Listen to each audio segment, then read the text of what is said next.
amables compañeros, aquí presento a los amables oyentes de la Z101, el gobierno de la tarde.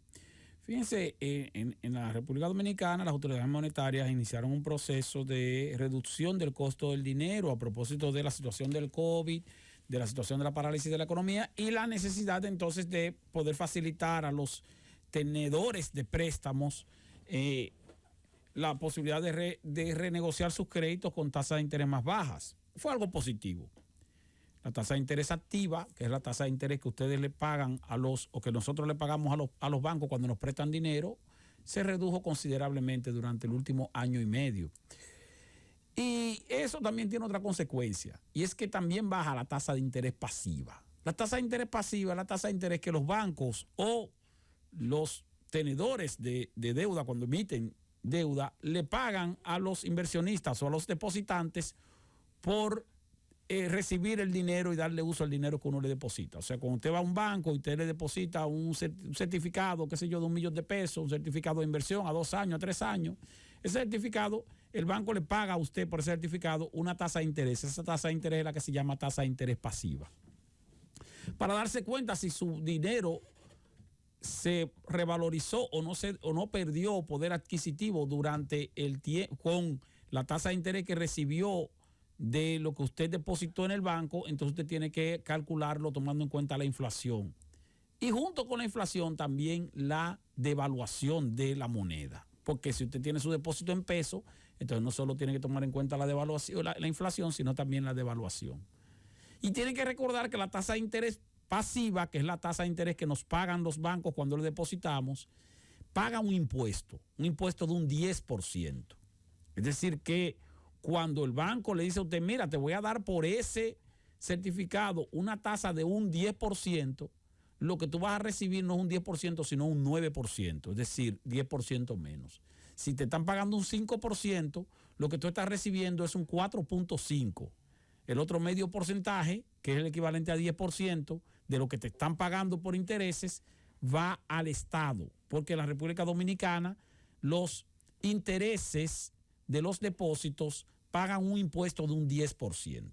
Entonces siempre hay que calcular eso al momento de decir, mira, no, que a mí me dan un tanto por ciento. Bueno, te dan un tanto por ciento, por ese tanto por ciento que te dan, descuéntale un 10, que es el 10% que tú vas a pagar impuestos, que te lo retiene el propio banco. O sea, que si tal vez tú tienes un certificado, varios millones de pesos, y tú recibes, qué sé yo, 50,000 pesos mensual. Entonces, mira, me van a dar 50,000 pesos mensual porque lo que me salen son, qué sé yo, 600,000 pesos al año. No son 50,000 pesos mensual. Son 45,000 pesos mensual. Los otros 5,000 pesos te lo pagas de impuestos. Bueno, el asunto es que en el último año, señores, 2021, nosotros tuvimos una situación interesante porque el peso se apreció frente al dólar. Tuvimos una apreciación por primera vez en muchos años del peso frente al dólar de alrededor de un 3.2%. Más o menos así vamos a terminar el año. Una apreciación de un 3%, 3.2%. O sea que el peso frente al dólar ganó valor. Ahora, hay que tomar en cuenta que en el año 2020 el peso frente al dólar sufrió una gran devaluación, que fue una devaluación de 9.4%. E incluso en el año 2019 también una devaluación de 5.1%, 5.2%. Cuando en años anteriores, del 2018 hacia atrás, el promedio de devaluación del peso frente al dólar rondaba al 3%, 2.5 a 3%, casi siempre. Se devaluaba nuestra moneda frente al dólar entre 2.5 y 3%. En el 2019, por situaciones, porque nosotros hablamos del 2019 antes del COVID, pero el 2019 no fue bueno. Hay que recordar que el turismo no creció en el 2019, que la generación de empleo se contrajo. ¿Por qué? Porque fue un año no tan bueno en términos económicos. Incluso la economía creció apenas un 5%. Entonces en el 2019 el peso se devaluó porque había mucha incertidumbre, sobre todo política en el país. Ese fue el año del el intento de renovación, de modificación de la Constitución, el intento de reelección de Danilo Medina, el problema con la primaria, la separación de Leonel Fernández. Todo eso fue en el 2019. Y eso creó incertidumbre política que causó entonces un interés de los actores económicos en recoger dólares o convertir su dinero en pesos, en dólares, para asegurarse, porque no sabía lo que iba a pasar en este país. Pero quitando la devaluación del 2019 y tomando en cuenta solamente la devaluación de 2020 y la apreciación del 2021, tenemos que en los últimos 2 años entonces nuestra moneda se ha devaluado en 6.2%. ¿Por qué? Porque se devaluó en 9.4 en 2020, se apreció en 3.2 en 2021, pero cuando tú le restas ese 3.2 a 9.4, entonces tú tienes una devaluación como quiera real de 6.2% en los últimos 2 años. ¿Y qué pasó con la inflación? Bueno, por lo regular nosotros teníamos una inflación que no llegaba al 4% en los últimos años hasta el 2019. 2018, 2017, 2016, siempre nos quedamos en menos de un 4%, 3 puntos tanto, una inflación bien controlada. Ahora, en el año 2020, la inflación fue de 5.5%. O sea, se salió del umbral de 4% más o menos 1, que siempre el Banco Central se traza como meta. O sea, que la inflación está entre 3 y 5. Llegó a 5.5, o sea, se salió del umbral máximo esperado. Y en el 2021, que es este año que está por finalizar, la inflación va a terminar en más o menos un 8%. Más o menos un 8%, porque en enero-noviembre estaba en 7.7%. La anualizada, noviembre a noviembre, estaba en 8.22%. Entonces es posible que terminemos un 8%. Tal vez un 7.7, 7.6, un 8%. Si sumamos la inflación de los últimos 2 años, 13.5%. O sea, la inflación de 2019 y la inflación de 2020. Y la devaluación de los últimos 10 años, incluyendo la apreciación, de 6.2%. Entonces tenemos que nuestro poder adquisitivo, entre inflación y devaluación promedio, nuestro poder adquisitivo se redujo en un 20%. El poder adquisitivo de nuestra moneda, de nuestro dinero en peso en el mercado local. Inflación más devaluación.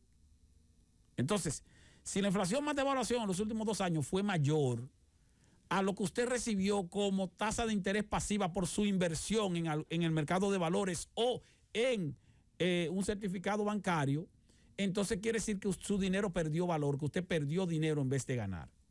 Es posible que en los últimos 2 años, tomando en cuenta la reducción de la tasa de interés, nadie haya tenido o obtenido más de un 7% de rendimiento anual por un certificado bancario.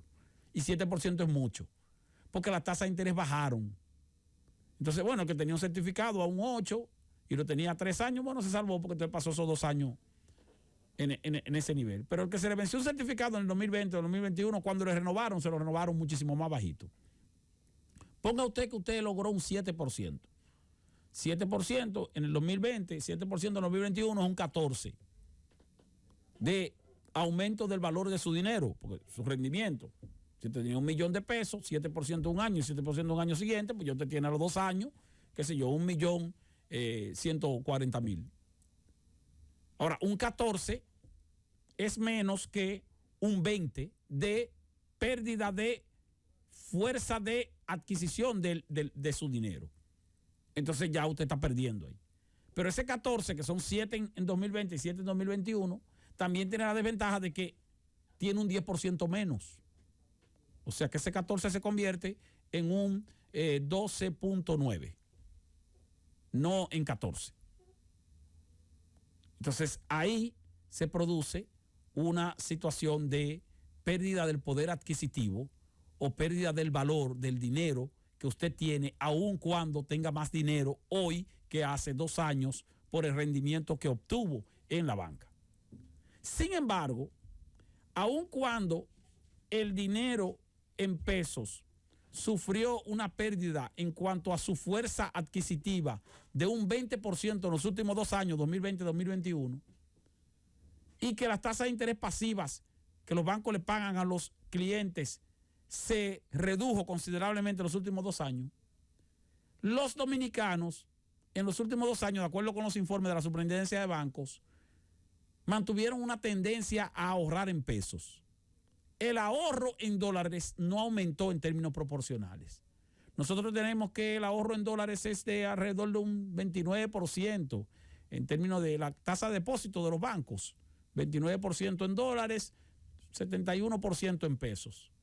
pues se mantuvo así. En 2020, 2021 subió llegó un momento que subió como a 31%, pero luego volvió a 30%, se mantuvo prácticamente igual. O sea que el dominicano, en sentido general, no perdió su confianza en el peso, aun cuando había devaluación y aun cuando había inflación. Y qué bueno que haya sido así, porque eso también facilitó el hecho de que en el último año el peso se apreció un poco frente al dólar luego de esa gran devaluación que sufrió en el año 2020.